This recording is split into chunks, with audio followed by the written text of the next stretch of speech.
one. There's one. Hello.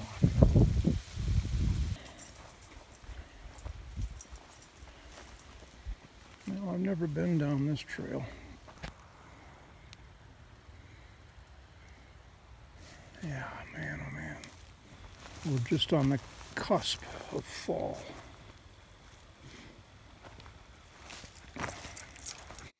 I remember most of my adult life with camera, I would almost dread fall because it was overwhelming. Almost want to leave the camera at home so I couldn't be overwhelmed by the volume of photographic possibilities. God, these weeds are a beautiful color.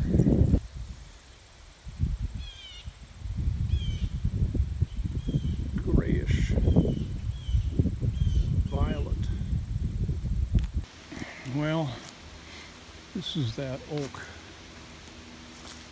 that I cut. Got it off the stump. This is the one that's being held in place by that large popple branch. There's another oak around here. Oh. I cut that the same day I cut this thing. I think we're going to take a walk down to Otter Pond. Such a beautiful day. What a change from 2 weeks ago. It's about 62 degrees. And I just want to see what Otter Pond has to say. Because in a matter of weeks, it'll be frozen over. Frozen over in a white world. I sure hope this year we don't get hit with 10 inches of snow right off the bat overnight in November. That's what it did to us last year. And we had no get adjusted to it time. As in, we couldn't really go walk around like I'm doing now on the trail. Walking through 10 inches of snow is a real chore. So, and for the sake of the burn pile I built yesterday down on the bog, I want to collect a whole bunch more of the debris and get it stacked not on the pile but on make new piles so that it's all brought together in one spot. So when we get the fire going and it begins to burn down, we don't have to go trying to collect firewood or debris under snow somewhere. It'll be in one known place. Never did get an answer to this.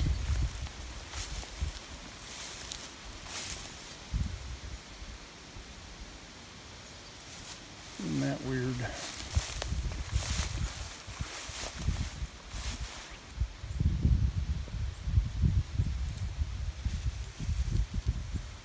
Big lily pads. That one right there is about 15 inches across.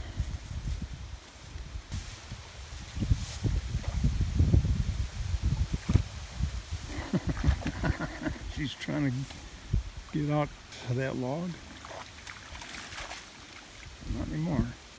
God, it was just a few days ago. I was down here, down in the overflow water, photographing marsh marigolds.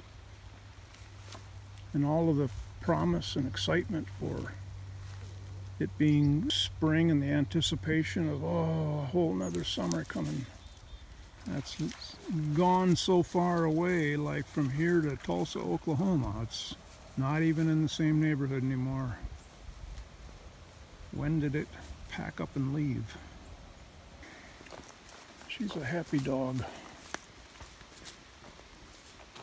And she's full of herself today. I mean, like that. Jesus. I was thinking about that, and I don't know if I've ever met an unhappy dog. It's by nature there, in nature. But I did realize that Easy, the golden retriever adoptee, got her in 1996, 5 years old. She was by far a happier dog than any other dog I've had. There have only been two others, Suki, Easy, and Ari, spelled A-U-R-I, Ari. Ari we got as a puppy, golden retriever. We had a wonderful life with her. It's before kids for us. And we made sure that she had a litter. And there's another thing. I think that every person should have a litter of puppies that they can raise and hold and play with and watch and laugh with. It's a really phenomenal experience. And we lost her in, I think she was 12 years old. We'd gotten her in 1980. So yeah, 92. She had a mouth cancer that went on for a year or two. Very similar to Easy. Easy had a mouth cancer also. We think. The vet never really determined for sure. First it was a jaw infection, but at any rate, Easy, that's back when I had my shop. She was limited to the back room of the shop.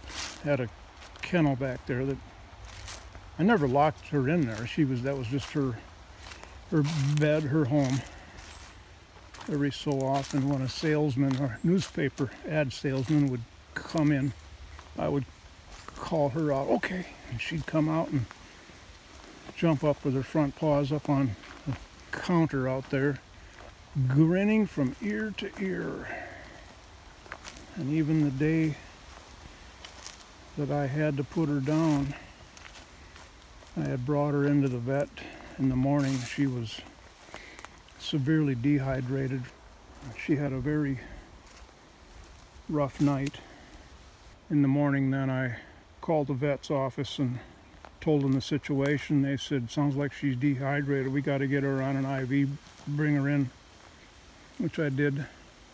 I kept in touch with him through the day, and finally mid-afternoon he said, well, it's your choice, but I think that maybe it's time for her to go. Had been through this before, and I knew when it's time for a dog to be put down. So I hung up the phone and I got in the car, but I needed somebody with me, so I found out that Chelsea was having her dance class practice up in the high school gym. She saw me from across the court. She just came hurrying over because she knew something was wrong. And I asked her if she would come with me. Of course she did. And when we went into the vet's office, they said, Easy's around back here. Opened the door into the exam room. There's Easy in a kennel cage on the floor, and she grinned ear to ear in her despair of pain. She had a warm welcome for Chelsea and me. And the vet came in with his syringe. I crouched down and held Easy's head in my hands. Chelsea was right there beside me. And within just a few seconds of him administering the drug, I felt her vibrating from the pain, the agony. I felt her relax and sink down into my hands. And I held her for a minute or two. And then it was time to go. We had arranged for cremation ahead of time, so I was told I'd be receiving, I don't know, they'd call me or something. I'm not sure how I would get the little tin that had her remains in it, and off we went. I dropped Chelsea back off at the gym, and I went home, opened the door to go in the house, and I suddenly realized there's nobody here to greet me anymore. Oh my God. Such a familiar and constant welcoming home for years. Come home and not really be expecting to look forward to seeing the dog, but subconsciously, yeah, knowing she'd be there at the door or coming at me, and she was gone. It's a terrible thing. It's a terrible thing that people have to go through. But we have to. We have to. It's part of life, and it's part of having a dog. You love them dearly, and if you do, you gotta let them go, and it's no longer sustainable. So that was the happiest dog I've ever known. Yeah. What a shame. Why do people and things have to die? I've never had an answer to that. It's only the question. Why do we have to die? What's the point of being here in the first place?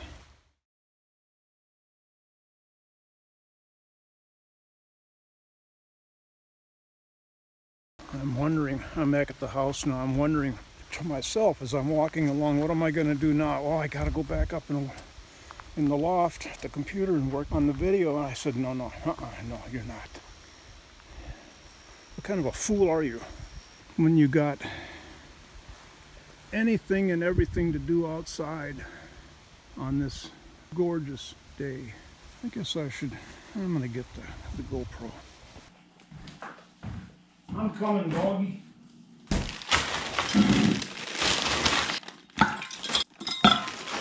I don't really want or need water. I've had enough coffee.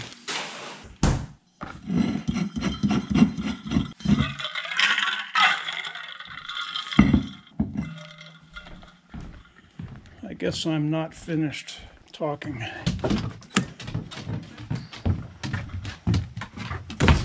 And walking, but there's no walking to be done down here. Oh, any frogs? I was reviewing using footage from August 28th. There's a frog. Hello, buddy.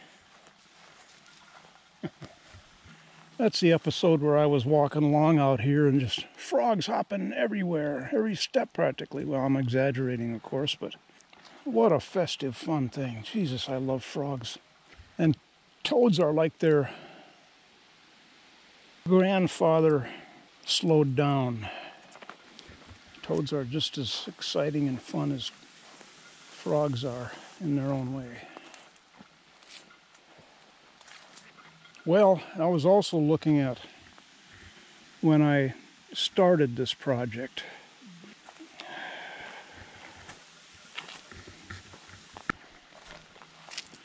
And I began right across here.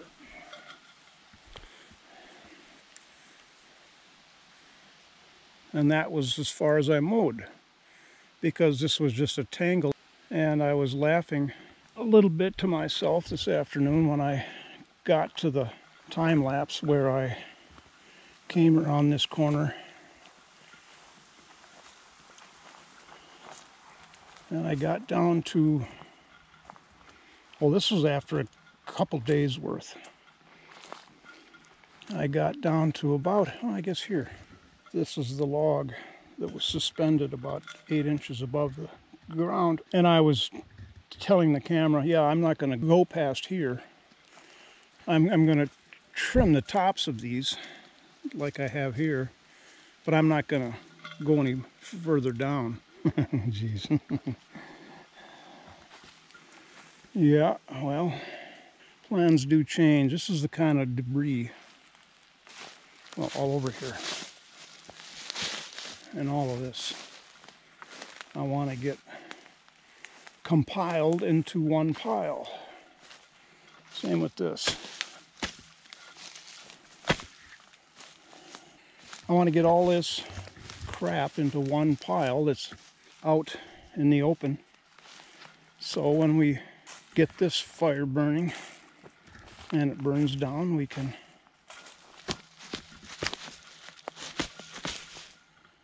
throw more on it. I was looking at that log. It's big around. It's got quite a diameter. I think just barely my little 12-inch saw, I think, will cut through that. I'd like to get the blockade out of the way, so if I want to walk down into there, it'll be open. That's the birch tree I was talking about that is the only thing at risk here. But it's about 20 feet from the top of that pile to the same height on the tree, maybe 18 feet. I don't think it's at risk. I've alerted Chuck to the possibility of having a bonfire tomorrow because the forecast is for a very good chance of rain. And I won't do a burn pile like that unless we do have rain. I'm talking the big burn pile over there. I was noticing this chair. I've had this for maybe 10 years. And I repainted it 4 or 5 years ago with Krylon spray paint made for plastic. I followed directions and I sanded and got all of the mold and mildew off this thing and spray painted it. Oh man. Oh, look at that. It always pays to look up. That is definitely a fall formation. I gotta do a time lapse of that.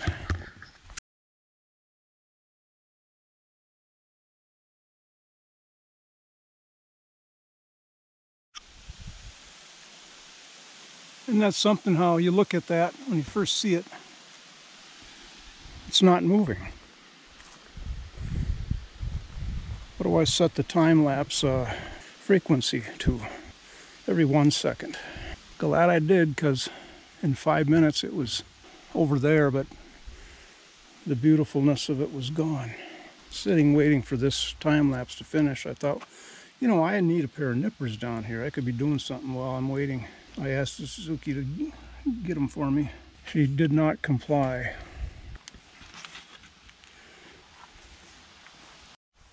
You know, I can't just sit, enjoy life.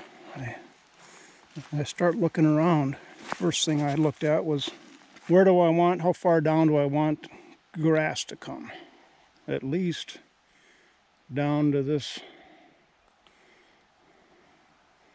that stump, down to here.